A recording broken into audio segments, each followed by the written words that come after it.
I like making money. I've always liked making money, and I can't Sure. imagine not waking up without some new idea coming into it. But the reality of it is the number of people that can make $1 million a year within network marketing is just like any other business. It's extraordinarily low.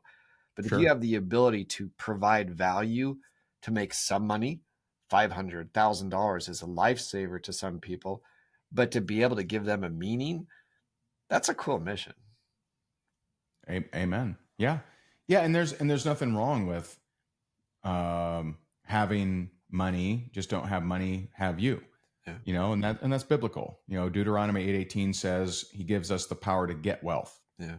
And then on the flip side, Ecclesiastes 9:16 says the poor man's wisdom is despised, his words are not heard. And so there is no virtue in poverty. That doesn't make you virtuous. I know people without money that are terrible people. Terrible people. And I also know people with money that are terrible people, Yeah. right? So it's not the money is a magnifier. I think that, it's a magnifier. It's a force multiplier. If you're bad, it'll make you worse. If you're good, it can make you better. Yeah. Yeah.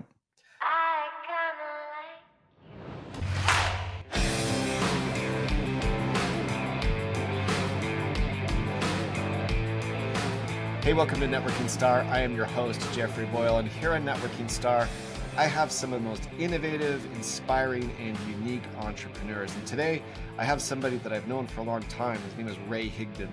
Ray is a best-selling author. He's been on Time, he's been on Money, he's been on Freedom Networks. And essentially, Ray is a faith-based networker, and he's been with Rank Makers, where he's helped hundreds of thousands of students. I think you're above 300,000 now.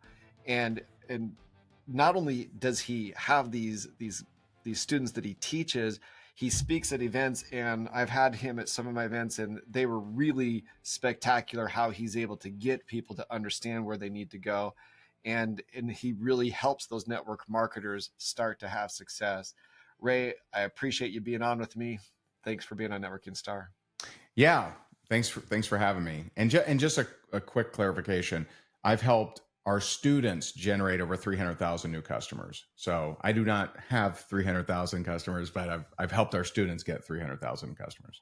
Well, I know that you do have tens of thousands of people that work with you, and so even my clarification on that, it's the kind of thing that you have a giant following, not just on social media, but you have private groups that have tens of thousands of people on them.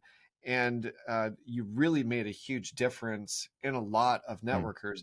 Can you explain to me a little bit on how it is that you really start to get network marketers? Because network marketers, the problems that they have is that many of them are novices.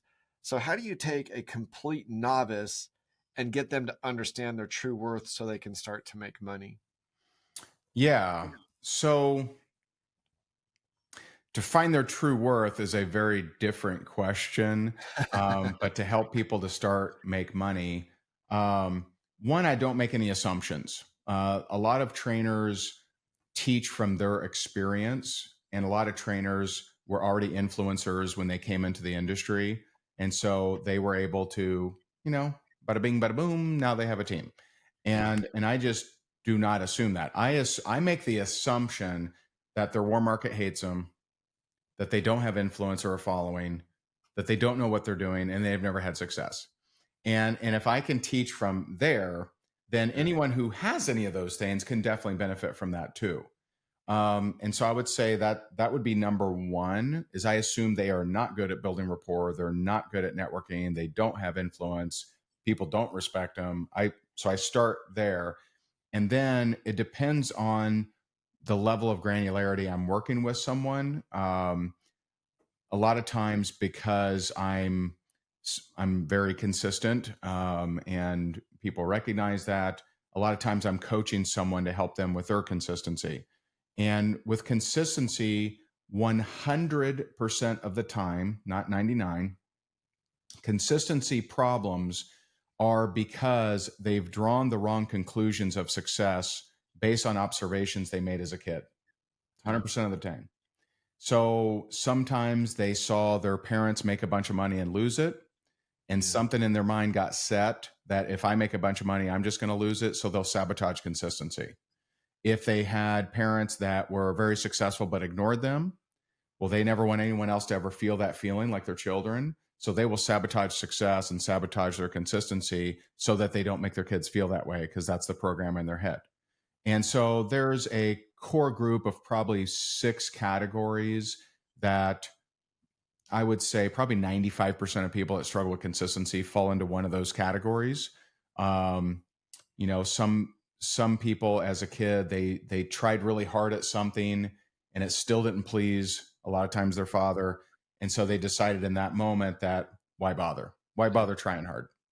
And so all consistency issues do stem from childhood, and that's one of the core things. If you're not consistent, you're not going to be successful literally at anything. And so that's one of the core things that we help people with. Well, and I think, let's talk a little bit about the consistency. You are one of the most consistent people I've ever met. And pretty consistent. God made me this way. I can't boast because he made me this way. Well, but there's a lot of people that are made certain ways, but you have maintained a level of consistency on how you post, how you prospect, how you just all of the different things that you do. And those small things, I mean, you have done live. How many years in a row have your lives been going that you do? So, I mean, I started doing videos before there were lives. Like live kind of started around 2015, I think. Yeah. So I did have a period from July 15, 2009 to mid-July 2021 where I did a video a day without missing a day. Wow. And so, 12 years. And since then I took a couple days off, and then, I mean, a lot of times on Saturdays I won't do a video, but I mean, I'm doing at least bare minimum 6 lives a week every week, but a lot of times I'm doing more than that. But it's something as a result that of it, you have a massive attendance on your lives compared to, unless you're talking some of these Hollywood type of guys. And sure. a lot of these lives are in private groups that you're doing this, and yet you still have a wonderful attendance to it. So you talk about 12 years of that, and then you take one day off a week. I guess I would consider consistency for most people as doing 5 a week is outrageous for most people. 1 a week Sure. is something that a lot of people really don't even know how to do consistently. They feel that they're talking to themselves, which I'm sure you started off talking to yourself. For sure. So how in the world do you teach a person to push through that when they've been talking to themselves for weeks or months and maybe even a year? Well, I mean, part of it I think is knowing my story of, I was doing a video a day every day, and 4 months in, I mean, I don't know that I'd seen anything happen. Like, Mom was telling me that I was doing a good job, but just nothing was her as a happening. fan, right? Well, I should say nothing was happening from video. Like I was still prospecting, and that's where I was getting results, but I wasn't getting results from video. And then at the end of 4 months, so 4 months doesn't sound like very long, but that's 120 videos. It's an eternity and when it's just your mom watching. That's yeah, and that was longer content too. So Yeah. I'm not talking about reels. I'm not talking about 1 minute, but those were 5 to 10 minutes, right? Every day. And at the end of 4 months, this guy reaches out to me and he says, "Hey, I saw your video on YouTube. Why should I join you?" And I'm like, well, here's what I do. Here's what I don't do. And, if you want to join, awesome. If not, totally cool. And so we have this conversation. He joins my business, becomes my number 1 leader, puts in 250 personal signups in the next 90 days, builds a team of well over 10,000 and just rocked it out. I didn't know him, right? He saw a video, came to me from there. And so it's one of those things. And now, I mean, you're just spoiled now. I mean, now you're in such a different game now. I mean, we have students that with absolutely no influence that are having videos go viral, that are having millions of views, hundreds of thousands of views. So TikTok changed the game up whenever that was, 4 years ago, 5 years ago, Yeah. when they implemented a different algorithm, right? So instead of who knows you, it's who might like this content. Yeah. And for the first time in really history, you can reach people that you don't know at no additional charge. So prior to TikTok, seriously, prior to TikTok, you ain't going to reach large amounts of people that you don't know without advertising. And so now, we have students that have views of 15 million. That's more than watched the last Olympics, and they didn't pay one dime. Yeah. And so it's just you're in a very spoiled environment now. If you're not doing videos, it's like, what the heck's wrong with you, man? Like you need to be doing videos. Get over your fear, because now you have such a higher chance of having some serious views. Well, talk to me like a rookie, and you've all, like I said, we were just talking before we started recording. You came and spoke at an event that I had put on in Las Vegas with another guy when I was a network marketing distributor, and people raved about it. You really connect with people, and I think it's because of that assumption that they've burnt their lists, they've burnt even their mom. If their mom won't join them, you know that they're in trouble. So, and it's been 5 years. That's an eternity in technology of Yeah. what we're talking about. So how do you talk to that person who's afraid of putting themselves out there, that they've got big desires, they want to succeed, they're willing to invest into having a coach like you? So how does a person get over themselves that way? Yeah. So I think the first, it's kind of like, when you really name the fear, okay, when you have this blasé, fear, kind of generic fear, it's kind of hard to pinpoint it. Let's pinpoint it. If you're not reaching out to people and you're not doing videos, you are more scared of how you look to others than possibly helping them. Yeah. That is a fact. And so you're more worried about judgment. You're more worried about, what will people think of me? Will I look stupid? And that's pointed very inwardly. The people that create success, they're looking outwardly. How can I help others? How can I move people? One thing my wife did, I thought this was so brilliant, I thought it was so good, is she was scared of doing videos. And so her first video was announcing a 7-day video challenge. And she said, hey guys, this is my very first video. I'm so nervous about this. Would you like to join me on a 7-day video challenge? And it was so brilliant. It was so good. And so, but it's naming that fear. What are you really afraid of? And if someone is faith-based, then, then I can, crank it in a little bit different area and just say, hey, listen, you're meant to impact people. You're meant to, go and make disciples. You're meant to go and help people out. And, if you're, you can't, Apostle Paul tells us you can't be a people pleaser and a pleaser of God. And so, like, you need to lean not on your own understanding, and you need to move forward, because there's people out there that are waiting. And one very simple way to look at this is, one of the mantras I came up with many years ago is, help the person you used to be. Help the person you used to be. Because, see, you have a calling on your life, and you may not know exactly what that is, but it is almost always, if not always, related to what you've been through. And because God designed it that way.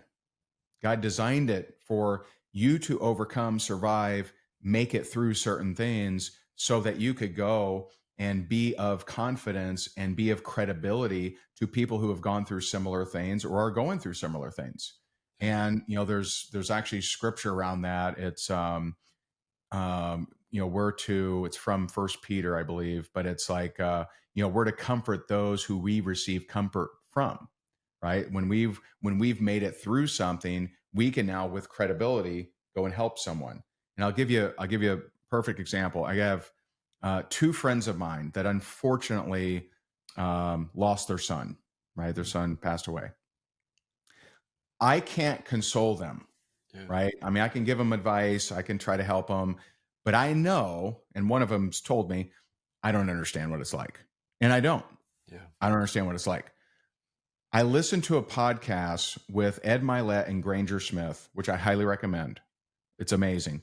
Granger Smith lost his son, and he's a country music star, and he talks all about it. And I won't give it away because it's very worthy of watching. And I sent it to those guys, and they were so grateful. Why? Because only someone who's been through what they've been through can really console them. And so if that is true, then if you've been through some stuff, then that means you have a big calling. It means that there are people out there that are literally waiting for you to do your video. They're waiting to hear your story. And so that should, put some, desire in you to go and help those people and be more concerned about helping them than how you look to people you're not supposed to help. And so I hope that helps. You compared to the technology now versus when you first started. Crazy enough, when you first started doing videos, people required more from the videos than they do now. So now you can get a phone. Almost every phone has a spectacular camera on it. And you can buy a $12 microphone just to make sure you don't got wind noise in it.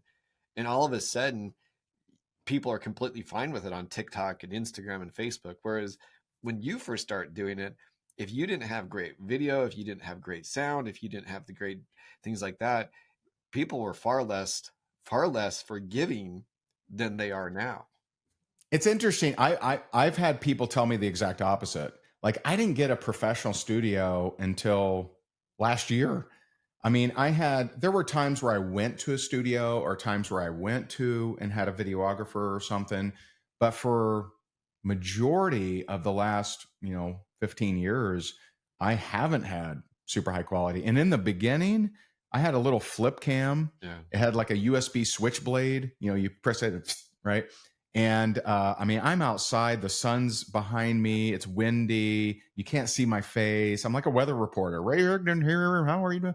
And so I feel like I broke some of those rules back then, because I tried to make quality content, but I didn't personally care about, the setup until recently. And people do appreciate a nicer setup for sure. Oh, there's no question they do. And I'm talking about a lot of the different videos. For example, the business that I had within network marketing, gosh, this would have been 10 years ago, is I did videos for network marketing companies. Huge production videos. We're talking where I would charge them $40,000-$50,000 to do the videos for them. Yeah.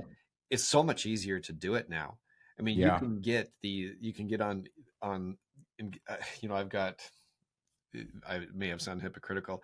I've got $15,000 worth of lights shining on me right now, and I've got the professional mic and things. But I'm talking, for a lot of these viral videos that are going online on TikTok, on Instagram. These ones are not professionally done.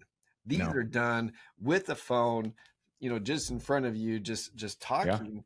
And it's a completely different thing. And so I'm a big believer in having quality when you can have it. But so many of these videos, I think it would be difficult for me now to have the same business I had 10 years ago, where I was charging $45,000 to $55,000 for a campaign of videos, simply because now people are able to get away with things much, much different. Talk to me a little bit about that you made a change in your approach about a year ago. And within network marketing, there are a lot of faith-based people, but about a year ago, you went all into faith, all into it. Yep. Did that affect some of the people that you had before, or did you find it was a dip before the wave? Yeah. So, for 3 years, just to, share a little bit more of the story I had achieved, decent success, built an Inc. 5000 company, had been a number one earner, multiple best-selling books, but something was missing. And I didn't know what that was. And, spoken on all the major stages, Yeah. shared the stage with pretty much everyone. And, but something was missing. And so I went on a, a very different search. And, I looked for, I tried, because there were pieces of me that bothered me that I Yeah. hadn't fixed. I had trust issues, betrayal issues. I had social anxiety in many situations. And I That's hadn't crazy for me to hear. I'm sorry. It's crazy for me to hear because you are really good on stage. on stage. Yeah. In Okay. fact, I heard Jerry Seinfeld say this. Okay. Jerry Seinfeld said this in a special, and I totally understood what he meant. He said, "You guys don't get it. I can speak to all of you, but I can't speak to any of you." Interesting. And he talked about how he would get off comedy sets and just feel so awkward and have stress talking to people that loved him up on stage. And I mean, before I was about to speak at Funnel Hacking Live for Yeah. Russell Brunson, I had a panic attack in the lobby. I had to Wow. go back to my room because I was hyperventilating and I just had a stress attack and I'd never had that before, didn't understand it. Um, and so, I tried a lot of different therapies, a lot of different coaches, mentors, masterminds, all kinds of different stuff. And, I did, 2 years of meditation, 1 to 3 hours a day, and Wow. all of that stuff helped, but none of it healed. None of it was the answer. Mm. And so I'm in this search, and my wife goes and she speaks in at an event, a network marketing event in Nashville, and she comes back and she says, "Hey, I met this guy you should talk to." And I'm like, okay.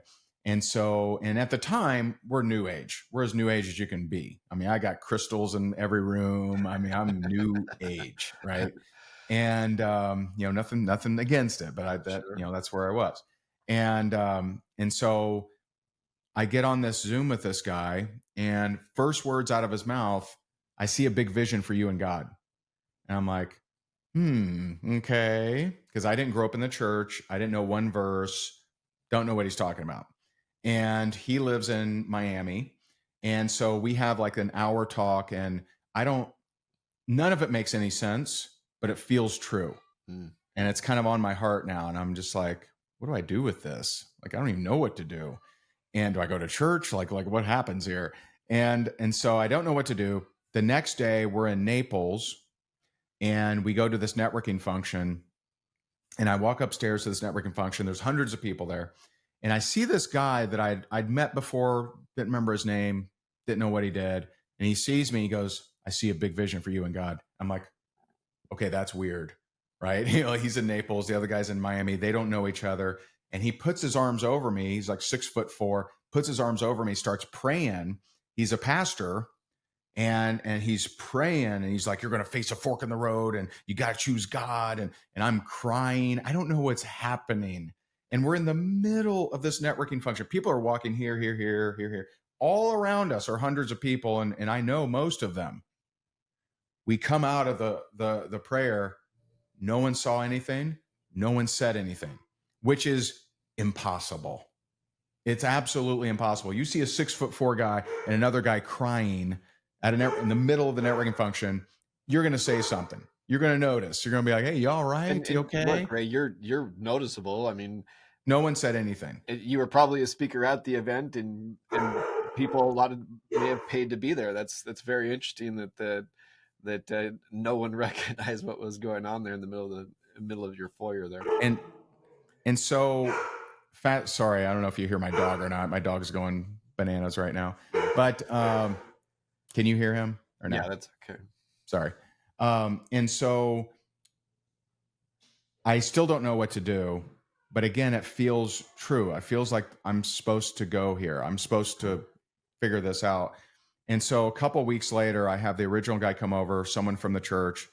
I give my life to Christ. The next morning, I wake up and I'm different. My feet hit the floor. I'm looking at my hands. I'm looking at the sunrise. I'm looking at flower. Like, I'm different. I am in a different body, and I don't know anything. I don't know new creation. I don't know born again. I don't know any of these terms. I literally know nothing. I get down and I pray, and I'm like, "God, I don't know what you want me to do, but I'll do it. You want me on the road with a robe? I'll do it." And I get go live. I'm like, ooh. I didn't want to do that. And so I go live, and it's an emotional, blubbering mess. Half of it's probably incoherent. I get 1,000 messages from that. I have over 200 people send me a message that's almost verbatim. I've been woken up in the middle of the night to pray for you, but they had never told me, not one of them. And so I went from, I have never said the word God on stage or in a video last 15 years to that. And so over the last year, and yeah, there were some people that didn't like it. The nastiest ones were actually existing believers. I got to experience church hurt. I got to experience people telling me that I'm doing it wrong and you shouldn't be doing it that way. And so I got to experience that. Lost some clients for sure. Lost a pretty, I would say a 7-figure, contract, or at least it could have been a 7-figure contract. And so, but I no longer cared. Yeah. Like I knew that I'm doing what I'm supposed to be doing. And so I've just continued forward, and, I've prayed on, how should I be showing up? And in prayer, I got that tagline, that I teach network marketers faith-based mindset and leadership principles that work. And so, after, 10 years of running an event, we changed the name of it last year to Faith Over Fear. And, I believe that part of my mission is to, bring God more into network marketing, because network marketing is very achievement, money, status, momentum. There's a handful that edify God in some kind of way. But you're seeing this movement in sports, and I think you'll see this movement in network marketing as well. I was in network marketing as a distributor or corporate or a consultant for over 20 years. And the last, now it's been last almost 3 years, I have been outside of network marketing, and I've had to do Facebook advertising for the first time ever, Instagram advertising, TikTok advertising. And I'll bring it back to what you're saying. The consultants that I hired for this said, you're too broad. You can't get everybody. Focus in on who you want. Decide who you want to be. If not, your ads are just going to cost you money. And essentially, that's what you're saying with this. Is the same thing, is that you have decided exactly what the point of the spear is with your message, who you want to help and what approach. And you're essentially saying that if you don't agree with that, we're not going to work. But it's the people that choose that niche. Very few companies can appeal to huge, broad spectrum of people. So you may have lost some people, and that's a big chance for a guy who, you've spent years building that brand. Yeah. Now you've decided to go after the faith-based entrepreneur. And the fact is that there is a crisis of faith.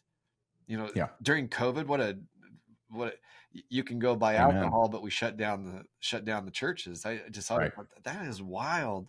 And since COVID, we really have had just a huge faith problem. Church attendance is way down. Faith-based initiatives are critiqued like crazy. And so all of a sudden now you're basically going against the tide, which is saying, I'm going after that group. And I know you're not doing it as a marketing ploy, but realistically, you're now going to relate far better to that group of people than you would have before. Yeah. Yeah. And just to, carry on what you just said, this wasn't a choice. This was obedience. Yeah. I told him, hey, God, I'll be obedient. You tell me, you want me to dig ditches? I'll dig ditches. They'll write, books about how good I am at digging ditches. And I've just really been a student of prayer, of just really understanding, entering his gates with thanksgiving, entering his courts with praise, and understanding, 1 Thessalonians 5, 16, 18 talks about this is God's will for you. And it says, rejoice always, pray continually. and give thanks in all circumstances. That is God's will for you. Yeah. And what's behind that will for you is that you can get answers. And I prayed to God. I'm like, God, where do you want me? Because are you pulling me to ministry? I'll go there. Right? Where do you want me? And he gave me that tagline. He wants me in network marketing. He wants me to improve the leadership here. And so it really, I don't know that I would brag that, yeah, it was a great idea of mine, but it really wasn't, Yeah. because I was not comfortable. Yeah. It was not my idea to go live and talk about God. I very much didn't want to do that. And, but I'm grateful that he led me past my wisdom and understanding. And here we are. It's interesting you talk about it. We both are Christian, but we have different faiths within Christianity. And I have my entire life, I turned 52. What is today? I turned 52 tomorrow. And it's the kind of thing I look at it. I have gone to church every Sunday for 52 years. And Wow. what's really interesting about that is I almost never talk about it in any type of broadcast and anything that I do, simply because, I'm certainly will talk about faith, and I will certainly do that. But what's really crazy for me is I'm the father of 5, and it scares you to see what our kids are being confronted with now. And I know some people would call me deplorable for some of my thoughts. When I was at law school, they thought I was deplorable for having faith. I was the Christian Boy Scout, and boy, did that make some people mad. Woo! Yeah. Boy, did they not like that. But the thing is, I can't imagine going to law school now, and just the vitriol, the anger that there are. And even then, I always struggled with it, and I may be criticized for even what I say now, which is they want to include everybody, but if you don't believe what they want, you are no longer to be included in that That's right. that feeling. And we're inclusive as long as it isn't him.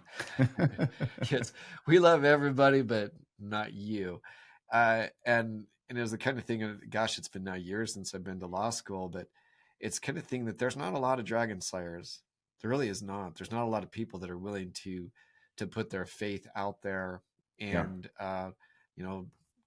lose business for it. Yep. And so, I'm guessing, and this is maybe I'm correct or incorrect, I'm guessing that it has caused you to attract a whole new group of people that, one, have faith, but also to people that are feeling that hollowness that you were feeling.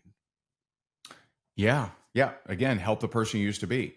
And so I had a lot of people that said they had followed me in the past, but stopped, and now they're back. Right. So I did get that. And yeah, I think, I've seen more and more people in our space be bolder about their faith, which, I'm not trying to take credit for, because, Holy Spirit worked, with me, and I'm sure worked with them too. Because that is, I'm not saving anybody. I'm just speaking, and them being saved is them, it was Holy Spirit pulling them. Right. And so,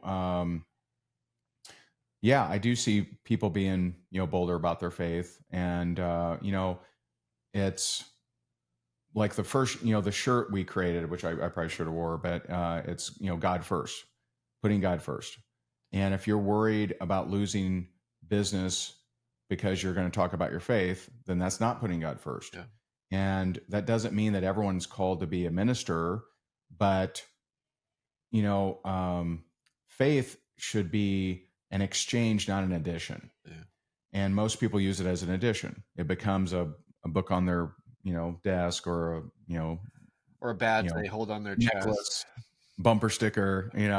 For me, it was an exchange. It was, this is who I used to be. I'm now no longer that person. And, and it, it hasn't, it's not like everything has been, magically easy or anything like that. There's new sets of problems that I've encountered that I've had to learn from, and new growth. And, that's, that's how it is. That's God's work. That's God working on me to help me grow in those areas. I guess I feel a little bit like Adam Sandler from The Wedding Singer, which is I like money. I'd like to have more of it. And Sure. I have no problem saying that I'm an entrepreneur. I have no problem saying I'm a capitalist, and Yeah. I have no problem saying I've made millions of dollars as an entrepreneur. And Sure. within network marketing, though, there has been a bit of a shift where I've seen, for example, the pure capitalistic approach, the pure filthy lucre approach, to a more conservative approach, and I like it better because it's the kind of Yeah. thing that the I like making money. I've always liked making money, and I can't Sure. imagine not waking up without some new idea coming into it. But the reality of it is the number of people that can make $1 million a year within network marketing is just like any other business. It's extraordinarily low. But if you Sure. have the ability to provide value to make some money, $500,000 is a lifesaver to some people. But to be able to give them a meaning, that's a cool mission. Amen. Yeah. Yeah. And there's nothing wrong with having money. Just don't have money have you. Yeah. And that's biblical. Deuteronomy 8:18 says he gives us the power to get wealth. Yeah. And then on the flip side, Ecclesiastes 9:16 says the poor man's wisdom is despised, his words are not heard. And so there is no virtue in poverty. That doesn't make you virtuous. I know people without money that are terrible people. Terrible people. And I also know people with money that are terrible people, Yeah. right? So it's not the Money is a having magnifier. or I think that, not having. it's a magnifier. It's a force Yeah. multiplier. If you're bad, Yeah. it'll make you worse. If you're good, it can make you Yeah. better. Yeah. Yeah. Well, And Ray, so just, if we're, putting him first, then we're seeing our money as his money. yeah. And there's a verse that says, if you can't be trusted with someone else's property, why should you get your own? Yeah. Well, I believe that references our life. I believe our life and all we do here is a gift from God. How are we using it to benefit him, to love on him and to bring glory to him? And that's just a different way of thinking than Well, the most. parable of the talents were money, and the parable of the talents that Jesus talked about, it's a matter of being a good steward over what is given to you. And Sure. I'd just ask you to just sum up for me. I'm a brand new entrepreneur, or I'm a 52-year-old guy looking for some new meaning. Give it to me. Give me your pitch. I'd love to end this with smart, intelligent entrepreneurs. How do I find meaning in I'm past middle age now. It's hard to believe, but Yeah. past middle age, how do I find meaning in a world that right now is becoming less and less faith-based and more devoid of Yeah. meaning? Yeah. So, I mean, if you asked me this, a year and a half ago, I would have a different, question. If you asked me what success was a year and a half ago, I would have said growth and contribution. Yeah. Am I constantly growing? Am I contributing? Right. And so when we are our own gods, then that makes sense. Right. It's all about us, right? How am I growing? How am I contributing? When, for me, and it may vary, it does vary by person, but for me, I generated over 30 million online. I had, been on the big stages and everything, and I still knew something was missing. I wasn't fulfilled. Got a beautiful family, in, decent health, had made good money, success. All those things that I thought would fix me and all those things that I thought would fulfill me didn't. Yeah. And so if you're looking at, meaning and fulfillment, I truly believe that is in you leaning and being dependent, which is not what the world wants you to be. The world wants you to be independent, but being dependent on God and finding your purpose and meaning in God and telling more people about his glory and seeing Holy Spirit move within you, which is just, it's just a miraculous thing, man. I've just had so many unexplainable experiences by trusting God and being obedient and, doing things that made me uncomfortable and, and just seeing that it's such validation that there is a God and that he loves me and that I need to make him first. Yeah. And so I don't know. I just don't believe that there's a dollar amount. I don't believe there's a, supermodel hot, level, right? I don't think all of those things that we think make everyone happy, they don't. They may make them temporarily happy, but they're not giving fulfillment. So I believe fulfillment is in seeing people come to the Lord, bringing more glory to Him. And that's where I find fulfillment. For example, when I was 3 months into this journey, I was hired to speak in California and for a network marketing team. And there's like, I don't know, maybe 600 or 700 people there. And he asked me, he said, "Hey man, would you be willing to give your testimony at the worship service on Sunday?" And I'm like, "Totally. Absolutely." I'm 3 months in. Okay. And so they were working me. I spoke Saturday or Friday morning, Friday lunch, Friday night, Saturday morning, Saturday night. And on Saturday, one of his teammates came up to me and said, "Hey man, I look forward to your sermon." I'm like, "Sermon?" Like before I could say anything, he kind of walked away. And I'm like, "Huh, do they think I'm doing a sermon?" And then a little bit later, someone comes up and says, "Hey, if you need help at the altar call, let me know." I'm like, "Altar call? Like, what are you saying? Like, this is crazy. I'm 3 months in. This is nuts." But that night I prayed on it. And I'm like, "Man, am I supposed to do this? Like, you want me to do this? Like, I don't know anything. 3 months in." And so I just felt very nudged that I'm supposed to. And the next day, 20 people came to Christ. And I mean, I've spoken in front of, the biggest audience was 27,000 people. I've had, presentations where I generated $3 million from stage. Wow. One presentation. And nothing beat that feeling. I've never had a feeling in certainly my business career that come even close to seeing these people come to Christ. And I'm talking people with crazy pink hair, with Wiccan symbols, with, like crazy clothes on. Like it was just so magical. And it was just a different feeling than anything I've ever felt. And I've craved that ever since. Tonight I'm actually running a men's Bible leadership locally here in Naples, Florida. And I just know that, part of my main mission is to shine my light in a way to have more people wonder the source of my hope, and for me to share it with them with gentleness and respect, and point them to Him, and to make disciples. And so, for me, there is no dollar amount, there is no stage, there is no magazine or Instagram followership or whatever. There is none of that could equal the experiences and emotions and fulfillment I felt from the Lord. Well, congratulations on finding your purpose, something that makes you jump out of bed to be able to continue to do it. And obviously 5-6 years ago, don't know how long it was, but you obviously have a different aura about you. And it was impressive before, and it was cool to reconnect. It's been too long. So thank you so much for being with me today. Yeah, man. Thanks for having me. Take care. Talk to you soon.